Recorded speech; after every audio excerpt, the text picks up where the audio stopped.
And here we are with Melanie Phillips. Good morning, Melanie. Good morning, Abby. So this week, reading your articles, of course, you're going and talking about Brexit, but you're introducing a whole new term for the world called Jexit. Can you go and explain to us what this Jexit is about and what is the connection to your position on Brexit?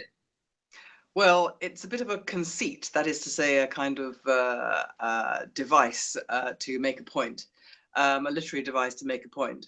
But I have said in the article I wrote for the Jerusalem Post that there is, in fact, a precursor to Brexit, and I've called that Jexit, or the Jewish people's exit from Egypt. And this is more than just a sort of flight of fancy. I am making a serious point, because it's all to do with this idea of the nation and national identity. Now, one of the reasons why Brexit, Britain's exit from the European Union, is so controversial in Britain is that there are a lot of people on the left for whom national identity is something quite bad. They equate it with nationalism. Nationalism, as we all know, is identified with aggression and prejudice and sometimes even war. And national identity in Britain has had that veneer over many decades. And that's also true in other countries in the West, in America too. The idea of Western national identity is considered to be bad. And the reason for that is simply that the nation is thought to produce nationalism, and nationalism is thought to produce prejudice and war. And so in order to avoid nationalism and therefore bad things, you had to kind of abolish the nation. And that's what the EU was basically all about, actually for very noble reasons, because after the Second World War, people in Europe were very frightened that this might happen again, that once again you would see the resurgence of fascism or Nazism in mainland Europe. And in particular, they thought that Germany, with Germany's particular history of militarism, had to be contained because it would pose a threat to the world forever. And so the EU grew out of that thought that in order to prevent the nation from adopting nationalism, you had to kind of smudge the boundaries of the nation. You had to erode the ability of the nation to be a nation, to govern itself. And instead of that, you would have a transnational model, a kind of brotherhood of man approach, in which you would bind Germany in very tightly with the other nations of Europe, and you would bind them all together so that they were so knitted together, they couldn't anymore, ever again, wage war against each other. That was the governing idea of Europe. And it was a flawed idea, in my view, because if you erode the ability of a nation to govern itself, then you erode democracy and freedom, because democracy and freedom can only come within a nation.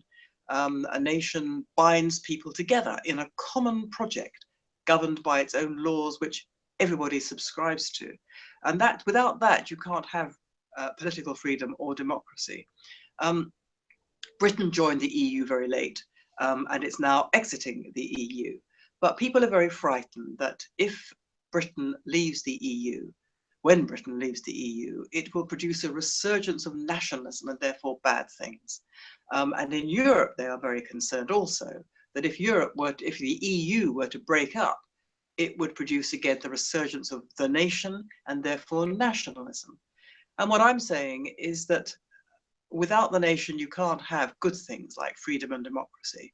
Yes, the nation can turn bad, but unless you have national identity, unless you have an overarching common project which binds people together, a set of values based on a nation's own intrinsic history and traditions and language and religion and values that they all share and for which they're prepared to fight and die, then you don't have democracy at all. And that was the paradox of the EU. So it's very timely article with your content because, as we know, the Jewish people around the world are about to celebrate the holiday of Passover, celebrating our freedom and development as a nation when we were freed as slaves from Egypt. Can you go more into the Yeah. inspiration of the Jewish people as a historic nation for today's current events, as you were talking about right now with regards to Brexit? Well, indeed. Well, with this particular issue of national identity very much in mind, and what is a nation, um, the Jewish people are a nation. Now, this is very much not understood by a lot of people in the West and in the world. They think that Jews are a religion. They think that Judaism is a religion, which of course it is. They think that Judaism is a culture, which of course it is. What they don't realize, because they have no knowledge of the history, is that Jews are also a nation, and an ancient nation, not a nation that was invented in 1948 with the creation of the State of Israel, but an ancient nation which marched out of Egypt as a nation. When the Jews marched out of Egypt, when the exodus from Egypt happened, and the Jews were freed as a slave people and became a free people, hitherto they were a collection of 12 tribes. And when they marched out of Egypt, they marched as one people with one common purpose, which was their freedom in their own land. And they came equipped on their journey. They equipped themselves with a full body of law, moral law and practical law. And in my view, a nation is not the same as a tribe, and it's not the same even as a culture, and it's not the same as a state. A nation, and there are many people who have disputed this idea of a nation. It's a controversial idea, one subject to much dispute. But to me, a nation is a group of people, a large group of people, who are bound by a common culture, language, tradition, religion, history, and so on, who are bound in particular by a united sense of their own common destiny. They have to be united, otherwise you can have a country which is full of disparate tribes, which, or several countries, which may be linked by culture, by religion, by language, but they don't govern themselves. They're not a united people. And so you have to be united, and you have to govern yourself with laws by which you govern yourself. And that, to me, is the essential. These are the essential elements of a nation. The Jews developed that when they came out of Egypt. And so I call it Jexit, the Jews' exit from Egypt, the Jewish people's exit from Egypt, which is a kind of precursor of Brexit, in which in Britain, the British people are rediscovering their sense of national identity by freeing themselves from the overarching embrace of the EU. So I'd like to hear your feedback on this, because one thing that I like to tell people, going back to looking at the Jewish people as an ancient nation, one with religion, with culture, with its own language, with its own homeland, that we are actually one of the most inspiring stories of the 20th, 21st centuries that should inspire peoples and other nations around the world. Because as the historic nation then exiled from our homeland, we are back and developing democracy and giving so much to the world. And that is a miraculous aspect of an ancient nation, yet become modern once again in our homeland. How would you respond to that?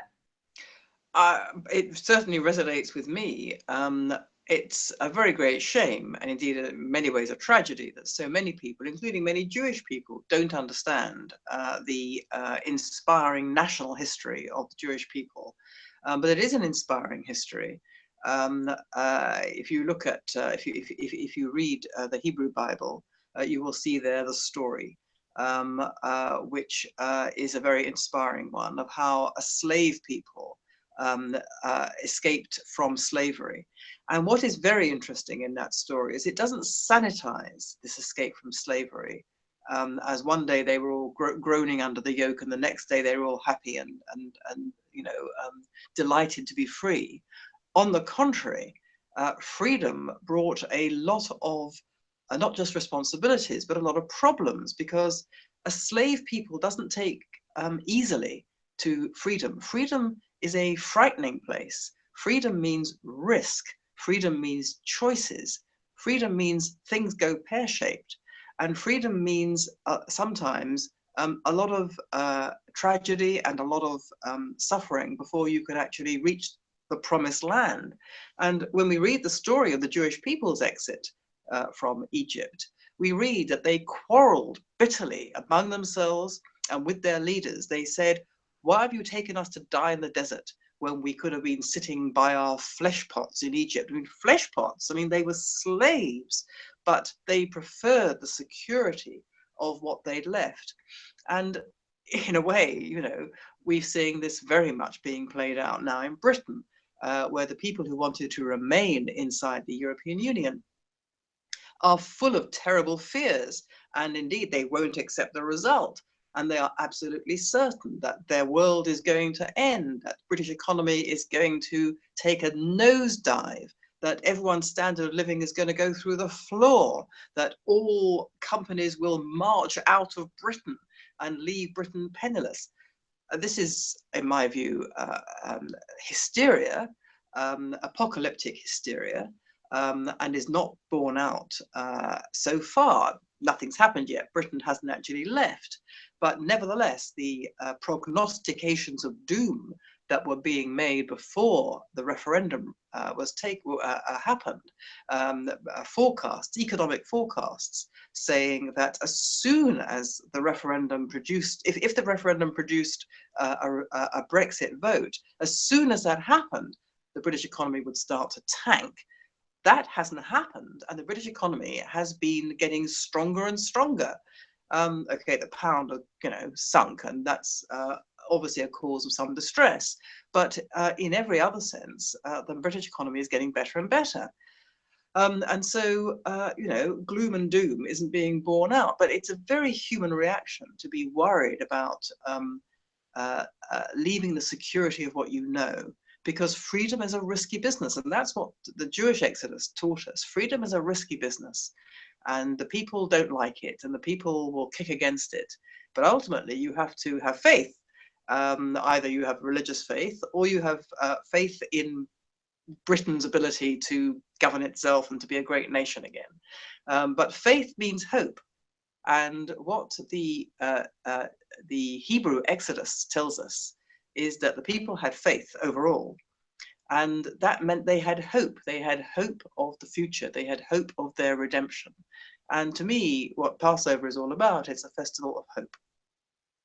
That is a fascinating analogy between freedom and the fear of freedom to today's situation in England with Brexit. Fascinating. So now I want to jump into another anecdote that you go into in this article, which is actually so critical and connected to this whole nation conversation, because you call out factually that the Palestinians are actually not a nation. So, and that has actual implications for today and the way of the geopolitics is dealing with the Israel-Arab conflict. Can you go more into that about the nation aspect of the Palestinians, or how they're really not a nation?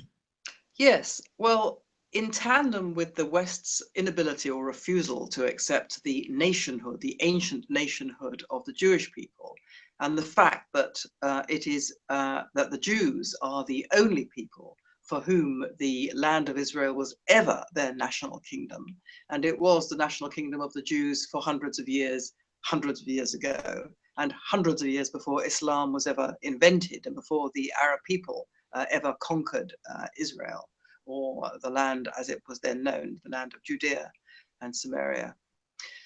In tandem with that is the belief in the West, the false belief fostered by the Palestinians, that they are a people, that the Palestinians are a people, are a nation, a discrete, distinct nation, and that that nation is the true inheritor of the land of Israel, because they are the people who were there originally from time immemorial. Now, every part of that is untrue. There was never a Palestinian people. Palestine, as we know, was a term of contempt, really, invented by the Romans to rename Judea so that they would erase any idea that it was actually the land of the Jewish people. So Palestine is a kind of invented name, and Palestinians were not the inhabitants of the land.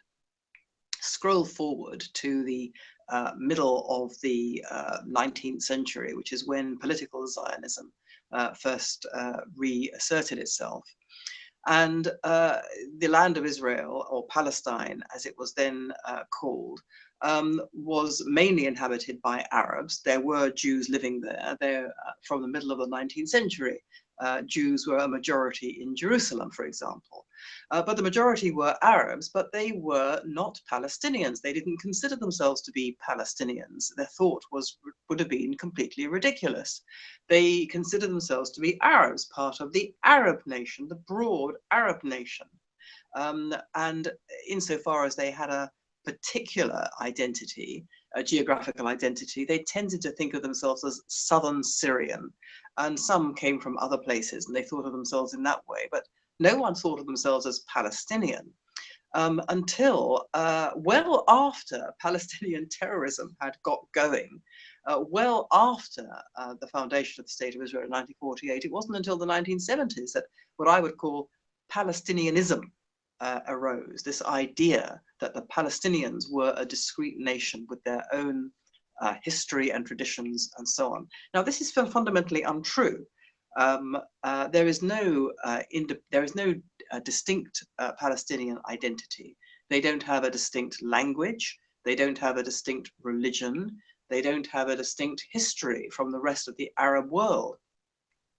And it was invented very cynically in order to destroy the State of Israel. Now, I'm not making this up. It's been said over and over again by Arab leaders and indeed Palestinian leaders. And there have been a few Palestinian leaders over the last decades who said very clearly and in terms that Palestinian identity is a fiction. It was invented solely to destroy the State of Israel. In other words, it is not only a false identity, but at its core, at the very core of Palestinian, so-called Palestinian identity, is the desire to destroy another people. Now, there are people who say, and I've heard it said, well, that's all very well, that's past history. And what matters today is the fact that today there is a group of people called the Palestinians who assert their national identity and want to live as a nation, and we should respect that.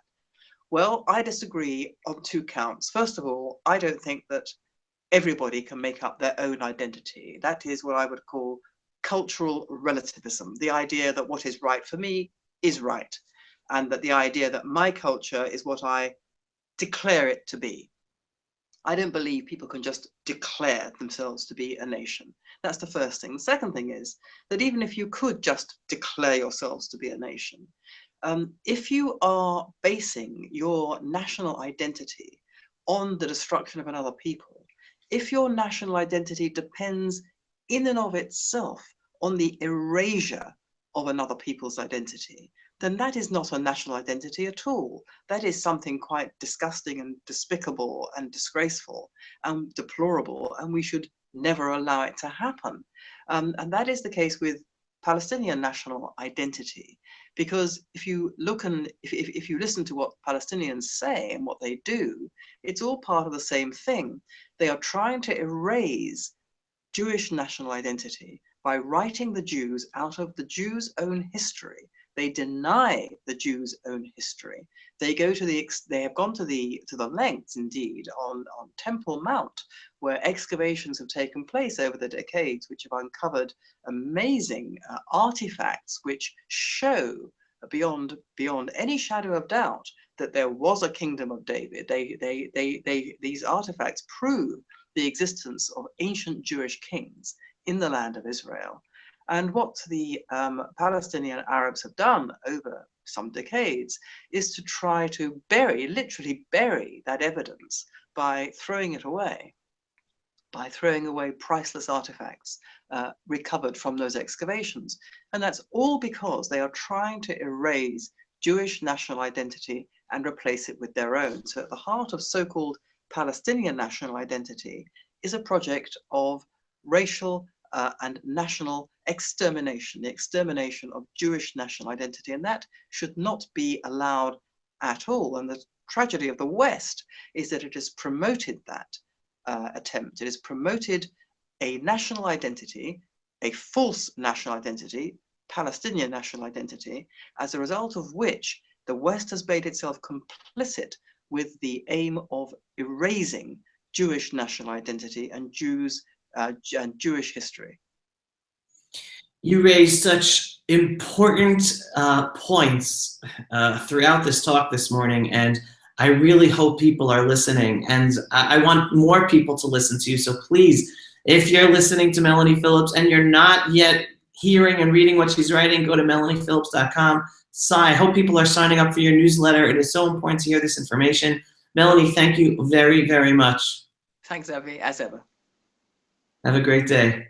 And you.